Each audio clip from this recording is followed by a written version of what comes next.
Under the moonlit skies of the Pacific in 1942, the Japanese bomber crews felt untouchable. Darkness was their ally, a shroud that shielded them from the keen eyes of American defenses. While daylight brought deadly dogfights and flak, nightfall opened the door to opportunity. Across Guadalcanal and New Guinea, American bases endured a constant rhythm of droning engines overhead, followed by the crash of bombs on runways, fuel dumps, and ships anchored helplessly in harbor.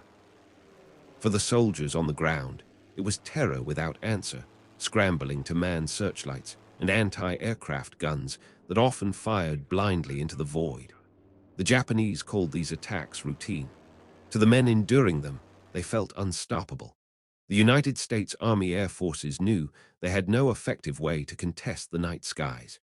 Fighters like the P-40 Warhawk and the F-4F Wildcat were fast and reliable in the day, but blind at night. Without radar, intercepting an enemy bomber meant relying on searchlights, luck, and guesswork. More often than not, by the time American defenders caught a glimpse of their attackers, the damage was already done.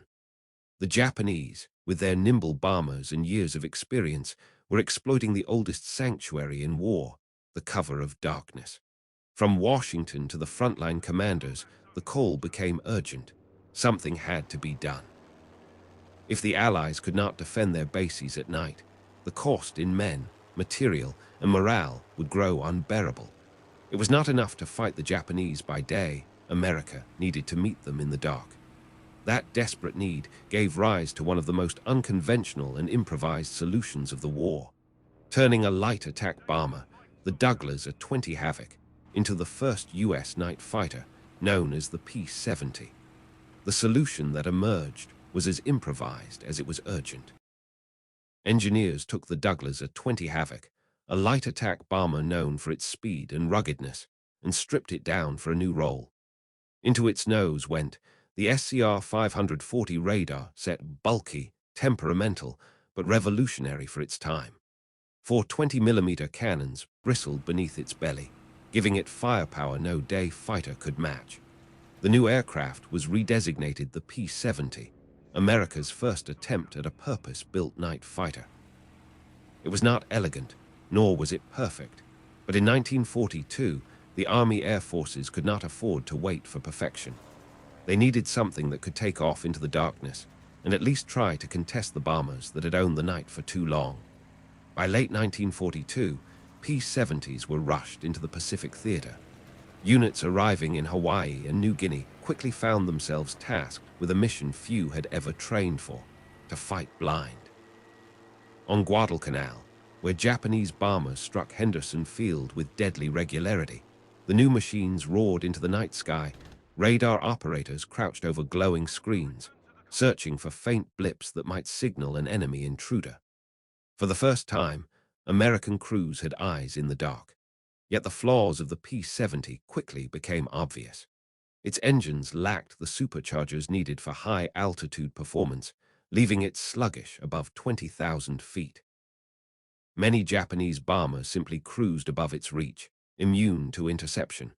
Ground controllers, inexperienced and under-equipped, often vectored P-70s onto friendly aircraft by mistake. And without proper training, pilots struggled to trust their instruments in the black void. Still, desperation forced persistence. Every mission was a gamble, but with each flight, the Americans were learning. The P-70 was not the perfect answer, but it was the first step toward owning the night. Night after night, the P-70 crews scrambled into the unknown, and chaos often followed. Radar operators strained to interpret the ghostly blips on their scopes, while pilots flew blind through pitch-black skies. Communication with ground controllers was patchy at best. One misheard vector could send an interceptor chasing shadows, or worse, another American aircraft. On more than one occasion, jittery anti-aircraft gunners opened fire on their own P-70s, mistaking them for Japanese intruders. To many on the ground, the silhouette of the twin-engine Havoc looked no different from the enemy it was sent to stop. Interceptions were missed more often than made. Japanese bombers often slipped through untouched, their engines fading into the night as the frustrated crews returned to base, fuel tanks low and tempers raw. The crews knew they were pioneering something untested, but it was bitter work. The Japanese, meanwhile, still believed their mastery of the night unchallenged. Pilots in Mitsubishi bombers spoke confidently of their freedom to strike Allied targets after sunset, convinced that no American fighter could touch them once daylight was gone. And yet, amidst the false starts and near disasters, came a breakthrough. On April 19, 1943, over Guadalcanal, a P-70 guided by its SCR 540 radar closed in on an intruder illuminated briefly by searchlights. Pilot Captain Earl C. Bennett and his radar operator, Tech Sergeant Raymond Mooney, pressed the attack. The green glow of the radar confirmed the closing range, and moments later cannon fire shredded the bomber. It was the first confirmed radar-directed kill for an American night fighter in the Pacific. To the weary crews, it was proof that the P-70, flawed as it was, could work. For the Japanese, it was the first faint crack in their confidence that night skies belonged to them alone. By mid-1943, the P-70's limitations were undeniable. Crews had learned hard lessons: trust the instruments, fly steady for the radar operator, and never chase blindly into a flak zone. These adaptations made them more effective, but the aircraft itself remained a compromise. Japanese bombers routinely cruised at altitudes the P-70 could barely reach, forcing American pilots to watch helplessly as their prey slipped away. Maintenance was another burden.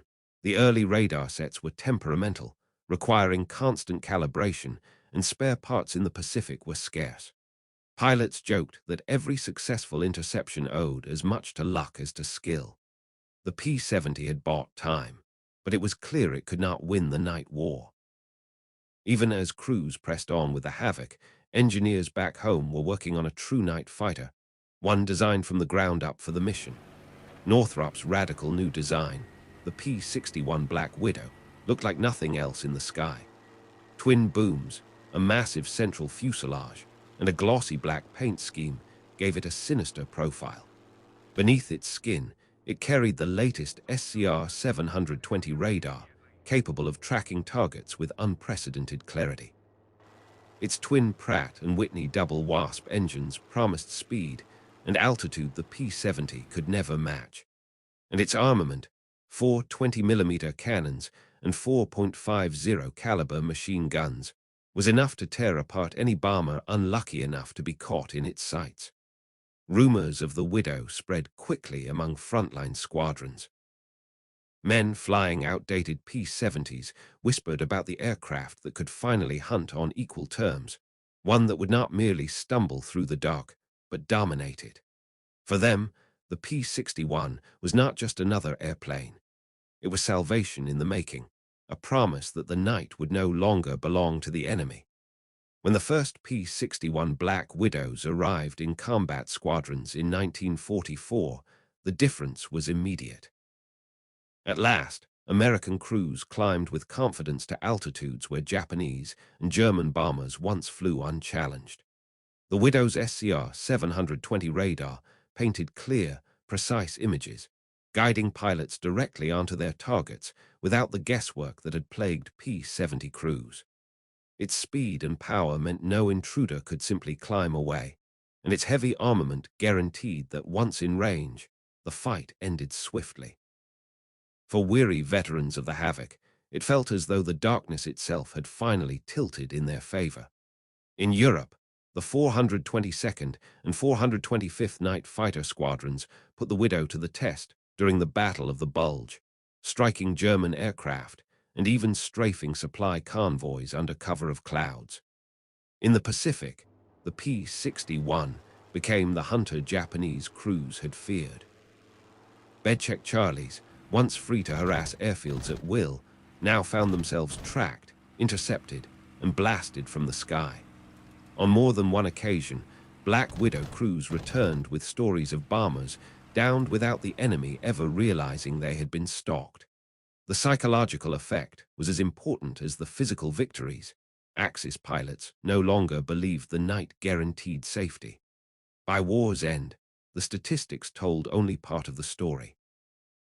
Night fighter squadrons claimed a modest number of kills compared to daylight operations, but their true achievement was strategic. They denied the enemy the sanctuary of darkness, forced raids to be scattered and uncertain, and gave Allied ground troops peace of mind that the night was no longer one-sided. From the stumbling first steps of the P-70 to the dominance of the P-61, America had finally conquered the night. What began in desperation ended in mastery. The stars themselves no longer shielded the enemy.